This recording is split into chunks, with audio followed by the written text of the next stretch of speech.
Do you guys remember that book Racing Weight? It's probably still in print, but back in the early 2000s, I was like kind of obsessed with this book because that was the start of my marathon training. And the basic premise is everyone has an ideal weight that they should be at in order to run effectively and efficiently.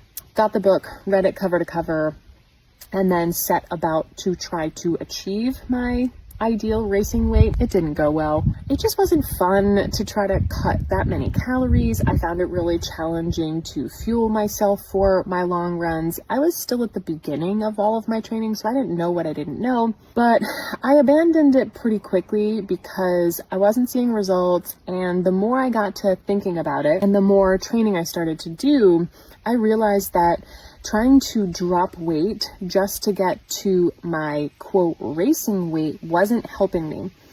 And that's probably the start of when I started to shift my mindset towards, okay, rather than trying to achieve, for all intents and purposes, an arbitrary number on the scale, what aspects or areas or components of my body, my muscles, my joints, my training need to be beefed up a little bit. So instead of trying to downsize things, I was like, where am I weak? Where am I not resilient? Where am I not going to be durable enough to accomplish this goal?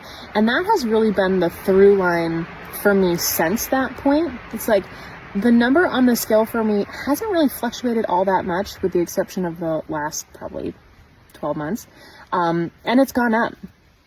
And while that has had a little bit of a mental effect on me, where I always land is, am I resilient? Am I strong? Am I durable enough to do the things that I want to do? And you will never be able to ascertain that simply by looking at the number that is on the scale.